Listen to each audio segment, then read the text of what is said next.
Hello. Hello, hello. Welcome back to Feral Futures. Um, I have something that I would like to invite all of us to consider right now. So, I was talking with a friend who I believe is a very an exceptional writer. And I'm not going to define exceptional. I just know that when I read this person's work, I am moved and I am often astonished at how well he is able to communicate parts of the human condition. And I know, as someone who responds very strongly to language, I understand how important it is for some of us to have wordsmiths out there doing their work in the world.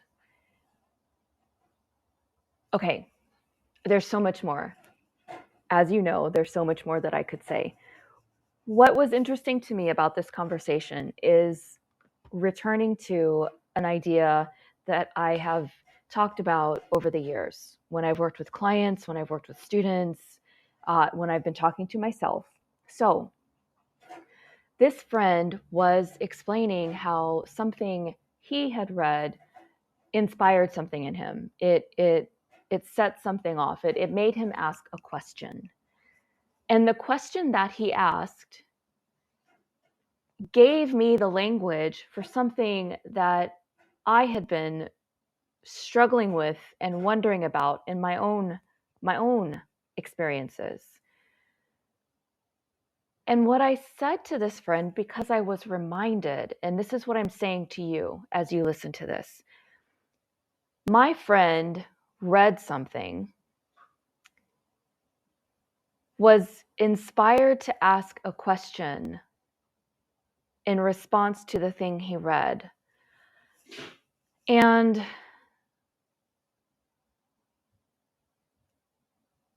this is where I'm going to insert myself. Something that I notice that I do, and I notice it because I can see it when I talk to other people. So I'm going to now say something that I notice we do is we don't recognize how the things that we are inspired to, the way of being, the way of thinking, the ways of expressing ourselves, or the subjects that we're interested in, we don't see how our individual pursuit or development of that inspiration will contribute to the life of someone else. And I am still trying to figure out how to give you more information without giving away the details of the conversations and experiences that inspire me to come in here and have these conversations in the first place. So you're just going to have to hang with me.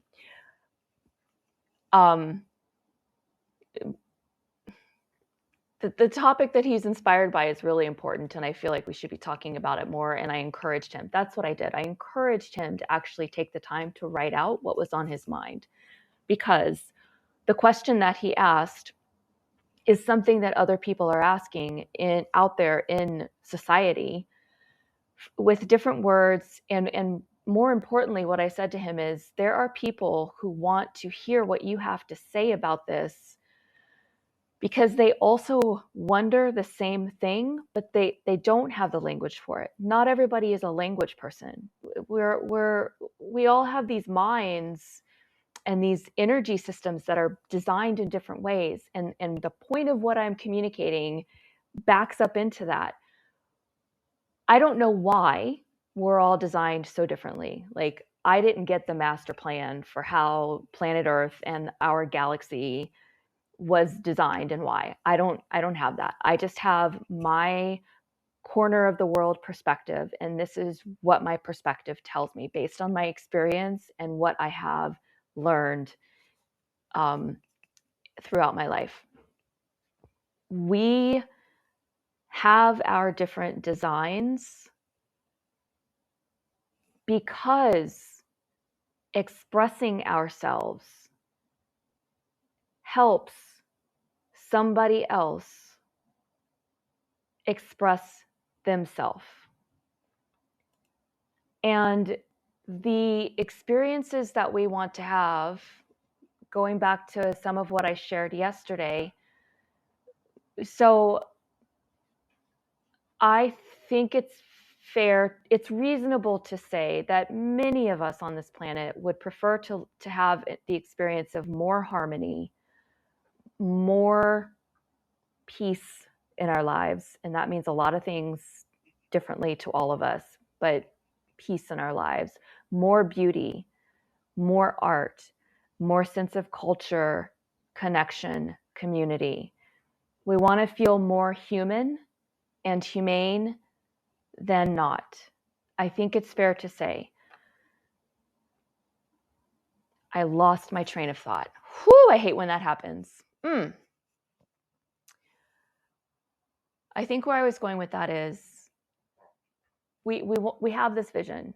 Many of us around the world have this vision, and the vision shows up in a lot of different ways. Our willingness to show up in pursuit of the ideas that we believe in is an invitation to someone else in some kind of way to step into their vision.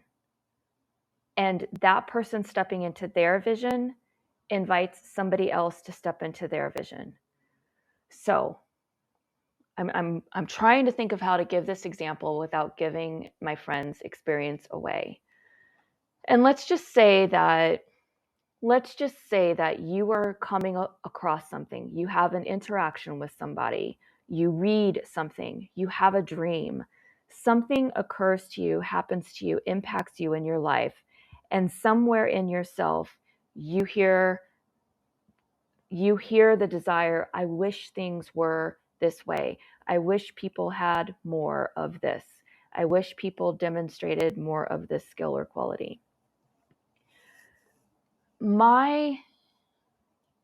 What I am presenting to you is the idea that when we get an inspiration like that, when we get a desire like that, that desire is not just for us alone.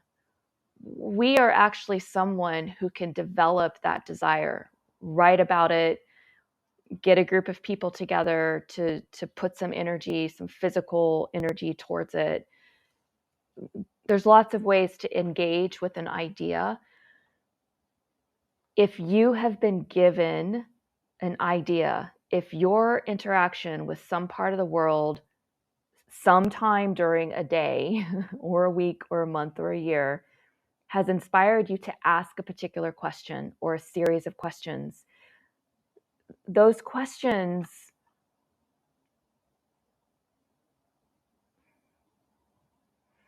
I'm trying to think of how to put these words out there. I'm going to argue here that those questions deserve your attention beyond just, oh, I wish things were this way. And your willingness, my willingness to give attention to the places in life that we are inspired by, activated by, perplexed by, and have genuine questions of why doesn't this happen? Why does this happen and not this over here? Our willingness to develop that thread of thought, that thread of information, to follow that red thread,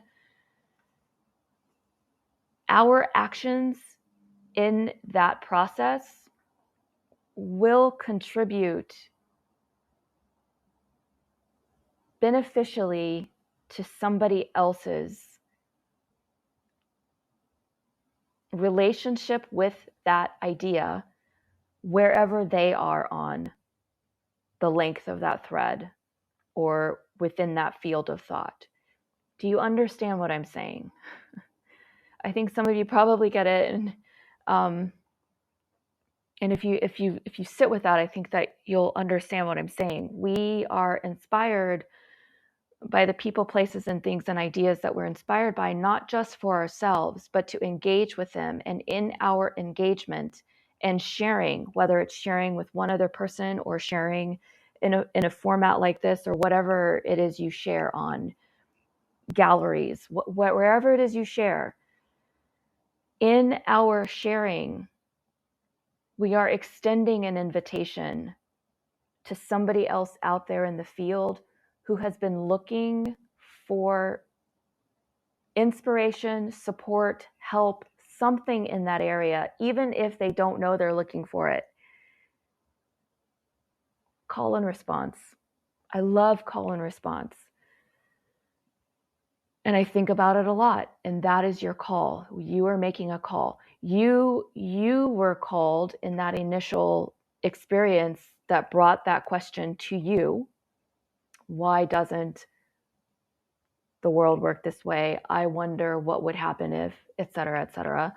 And then your response puts out a call to someone else, and they respond to you, and they put out a call. One of my first businesses was called the Pebble Effect. And it's like that. When I think of how we impact one another day to day, for good or for bad, like, but in this case, when I listened to my friend, it was so clear to me that the way that he responded to this piece that he read is so important to somebody else out there in the world. It was important to me because, like I said, it helped fill in some language for something I had been feeling but did not have the words for. And I have a lot of words. You guys know I have a lot of words. Like, I could definitely benefit from expanding my vocabulary, but I got words, but I didn't have these words. And I didn't have the resonance of somebody else out there desiring this particular quality of experience in life. And that helped me move some things around in my system so that I can continue on with something that's important to me to put out into the world. And what I'm saying to you is, you are inspired by many things throughout the week, throughout the months, throughout the years, perhaps even throughout the day. Some of those things are meant to be developed so that someone else can be inspired by your inspiration. Full stop. And then I just want to say, inspiration can be many things. It can be something that's very challenging, that feels very challenged, but I'm thinking of that inspired, like breathed by God, that definition of inspiration. It's not always an easy inspiration. It's not always something that's like super happy or joyful. Inspiration is something that you feel called to do or driven to do or compelled to do or inspired to contribute to. That could also be deep, dark, and reflective. And yes, darkness can be reflective. Okay. I'm just taking a pause. You know how I like to take these pauses. You can just breathe with me. I think that's what I'd like to say. I'll likely at some point circle back and add more or flesh this out or share where I discovered I was wrong in what I was saying at this time. But this is what's on my mind right now. And the additional thing that I wanted to request, here, I have a request. When you are out there engaging with the world and someone does inspire you with something that they have said or something they have made with their hands or prepared in the kitchen or just something that brings you a sense of delight, a sense of joy, a sense of peace in yourself, a sense of connection or belonging. If someone offers something into the world and you happen to come into contact with it and it moves you in a good way, I am making the request, please find a way to let that person know. Share that thing that was shared with you. I am asking this because there are so many people in the world who do not recognize how their existence in the world is benefiting someone else, somewhere else. how their existence in the world, their expression in the world has moved or touched someone. And people need to know this right now. So please do not hoard, do not hoard your blessings. Like, let somebody know if the color that they're wearing has brightened your day or inspired you in some way. Please, please let the people around you know when they inspire you.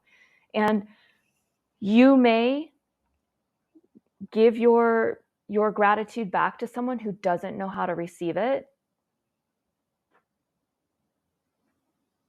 I'm asking you to not let that discourage you if you have that experience. I spend a lot of time with people, and I have a lot of resilient people in my life. And I also come into contact with people who are feeling unsupported, untethered, and unclear about where they belong in our communities in life. And one of the ways that we help people feel a sense of belonging is to give them thanks for showing up and expressing themselves, especially when it touches us. So please, please do that when you can. All right. That's my message for today. Thank you so much. Tuesday is the day of Mars. So you might feel a little bit of the intensity of the Martian mind.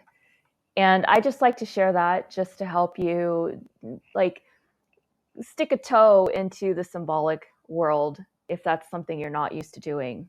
You do not have to live there.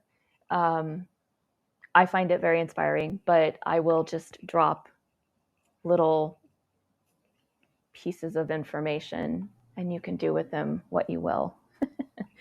Okay, have a good evening.